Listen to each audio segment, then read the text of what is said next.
everyone, and welcome back to a brand new Q&A. Let's skip the intro and dive right into it, shall we? Now, I've seen the question pop up a couple of times about the old gods being truly dead or not.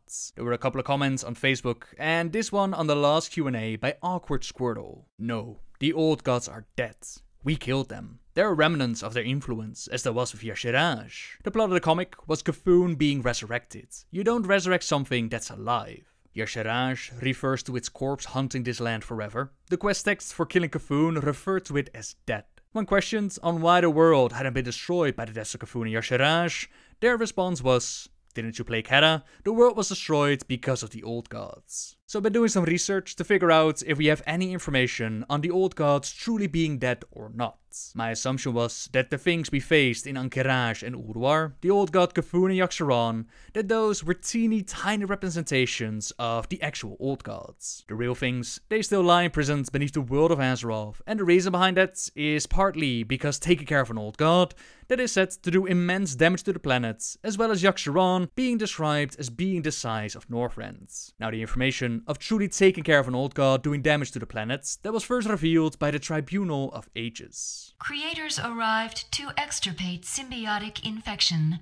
Assessment revealed that old god infestation had grown malignant. Excising parasites would result in loss of host.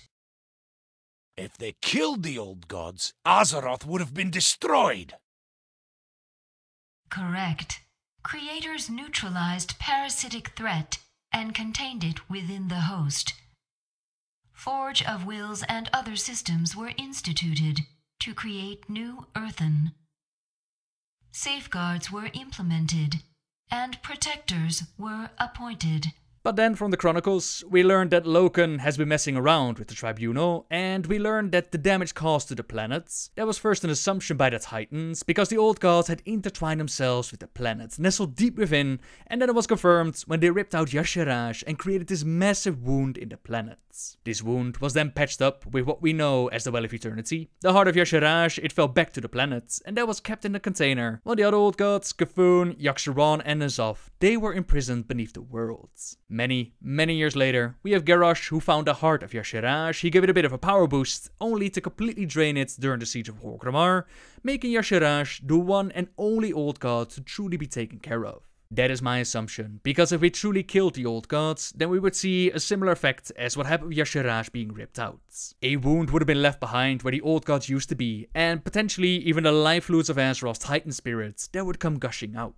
And yet, there are some arguments to be made for us truly killing the old gods. The questline, where you turn in the Eye of Kafun, and keep in mind that this is back in Classic, that says, "The walls of Ahn'Qiraj tremble. A force of evil, older than the world itself, has been destroyed. As you look at the remnants of the colossal abomination, your heart nearly freezes. Even in death, you can feel the legacy of Kafun's evil around you." And then, Cho'Gall in the comics, he's working very hard at resurrecting his master, to which you asked, why try resurrect something which isn't dead?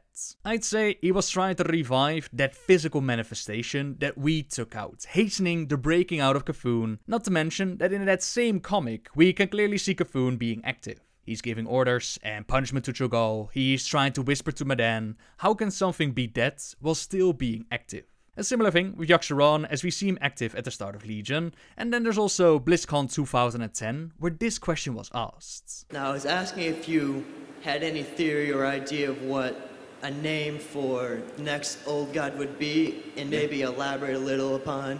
Because, I mean, a while ago you kind of suggested the theory that if the old gods were dealt with, that kind of this doomsday and Azeroth kind of ceased to be because of some catastrophic event, but so far with 2 down, we're not really seeing much calamity happening.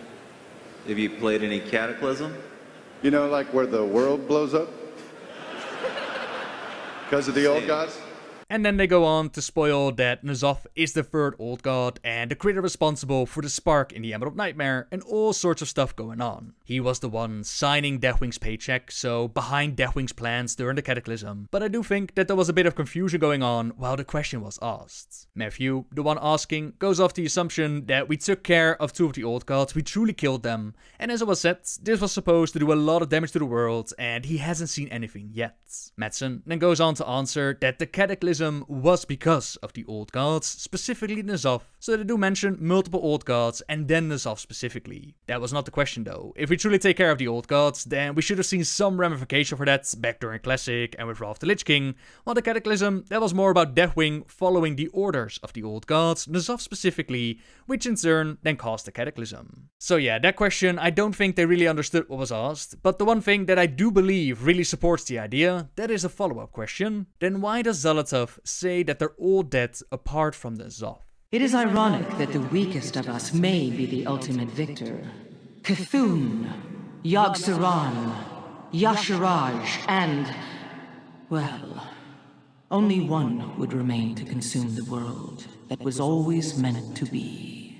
I first wanted to argue this by something in the direction of she means the victor as the one truly breaking out of its prison. But she does mention Y'Shaarj in the same line as Cthulhu and Yogg-saron, with N'Zoth being the only one left standing to consume the world, as it was always meant to be. I think this line is really solid when it comes to the idea of taking care of the old gods, but it doesn't go against other evidence like Cthulhu being active in the comics and Yogg-saron being active in Ulduar. Not to mention that it would be so much cooler if we still had the actual old gods to fight against and not just a teeny tiny manifestation. So yeah, hopefully we'll get some clarification in the future. This might actually be a really good question to ask at Blizzcon.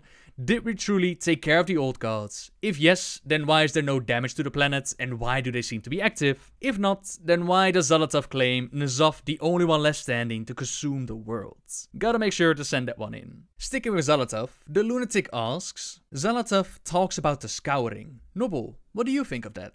Of course, it's not certain, but my first instinct would say scouring being the scourge running rampant, corrupting the land and doing scourge things. However, the order in which he says it, the cataclysm followed by the sundering, and the sundering was way before the cataclysm, that suggests that the scouring was even before the sundering. From that, I'd say it's more likely that she's talking about the war between the Titans and the Black Empire, the days in which they took on Azeroth's corruption, they placed the enslaved elemental lords in the elemental planes, and they imprisoned the old gods beneath the world. To something like Xalatath, that could definitely be considered a scouring, and I really wonder if they're going to do more with the blade in the future. There seems to be a lot of hints at her having a history with the old gods. Some even suggest that she's the retcon 5th old god, as in the past there were 5 evil gods imprisoned beneath the world, which was then turned into 4 with the Chronicles. There's a lot of cool stuff that they could do with Xalatath, which is a nice bridge into the next question, asked by Snowberry17. I have a question for the next expansion. What do you think they will happen to our artifact weapon?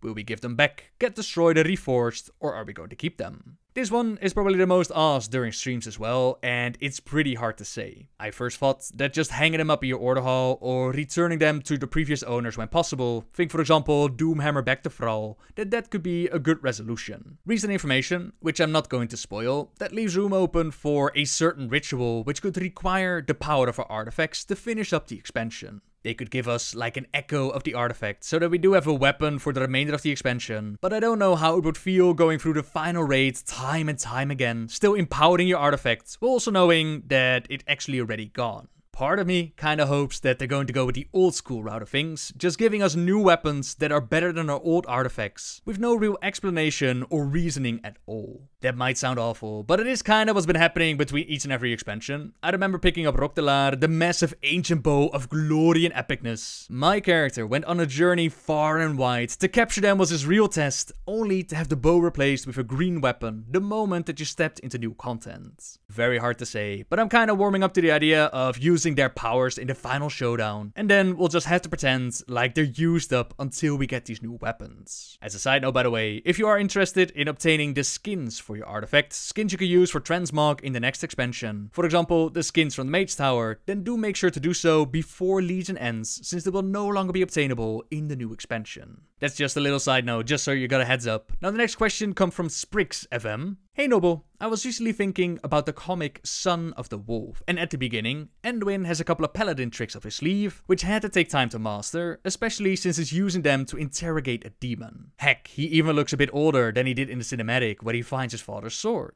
By the end, he's an old man, ready to embark on a final mission with Prophet Velen to take on the shadows. Where in the timeline do you think the comics events take place? And if we're going to deal with the Void Lords in the game, then what does it mean for the end of the comic? Why would there be a huge time jump if the Void Lords are all that's left after we deal with the Legion and the Old Gods? An oversight in Blizzard's writing, what will be retconned, or maybe a hint of something to come? What are your thoughts on this? A couple of questions roll into one. Now, timeline-wise, I first thought that the comic took place right after the Broken Shore, right after he lost his father. But since we now have the cinematic in which he picks up Xalatath, and we see Xalatath in the comic, I'd say that this plays out after we take Anduin to the Broken Shore. The young king will become a great leader.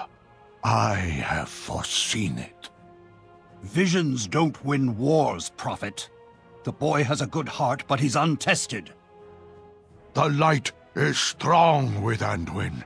He will grow into his crown. We must have faith. We need more than that, and so does he. Anduin wasn't there on the Broken Shore. He hasn't seen the sacrifice his soldiers made, that they continue to make. A king must know the weight of the orders he gives, the price of them. If a compass breaks his spirit, how will he respond when the war arrives on our doorstep? We found his father's locket as we made ready to assault the Tomb of Sargeras, so around that time period, I would say, is when the comic takes place. It's very cool to see Anduin used like a hammer of light, and I believe he also binds the demon with some sort of variation on Sheko Undead. We do need to keep in mind that our class abilities, they don't always fully reflect on characters within the story. Their abilities, they're described differently, they have more variation to play around with. Like a small example, there's Malfurion, right, calling for a massive thunderstorm or lightning strikes. A druid just, talking to nature, making sure that it's working for him. Even the recent development with Illyria has her shooting arrows of holy light, summoning a holy scythe if memory serves right. So abilities that we see play out in the story, it does not instantly mean a class change, but it could be a very cool potential storyline for someone like Anduin. He's always been described as being terrible with the blade, but perhaps his father's death, that would be a good motivation to actually get better at it. We could see a similar storyline like Arthas, darkness and choices and failure and pressure of leading along the way, only hopefully Anduin, he will not end up as a Lich King. Then to his future in the comic, that is indeed shown as an old man flying around with Velen and Adrenai, getting ready for that final battle against the Shadow, which of course hints at something like the Void Lords, but Shadow, it could mean several things. Either way, when it comes to Anduin, this isn't the first time that they dropped a prophecy about him. There's also a vision of the future as Velen. He once saw him in shining armor leading the army of the light. There were also a ton of dragons backing him up and the Horde and Alliance and the Naru that joined this battle, which could still become a reality. But if Legion is trying to teach us anything, it's that visions cannot be fully trusted, especially when you're listening to only one source. This of course gives Blizzard writers the opportunity to hint and suggest things for the future as much as they like, and when they have a change of heart, when they change plans for the direction of the storyline, they could just easily change it and write it off as don't believe every prophecy. All that said though, who knows when the end of the comic plays out. A time skip for us going back to Azeroth, that seems unlikely, since time in the Twisted Nether, it is indeed wibbly wobbly, but it does seem to go a lot faster than time on Azeroth goes. So if they want Anduin to be an old man in the comic by the next expansion, we would have to party in Argus for like 2,000 years or something, which might feel that way if there's a content drought between expansions, but story-wise, that doesn't seem to be the case. So yeah, I'd say the end of the comic is a possibility that they could work with. Have Anduin and Velen lead the charge in the final battle somewhere in the future, or it could be just one of those ideas that they have and will never see it go down. When it comes to only having to deal with the Void Lords, keep in mind that there are expansions like Mr. Pandaria, where they suddenly came up with the Shah and whatnot. If Blizzard wants, it's a fantasy game, it's a fantasy story, they can come up with anything they like.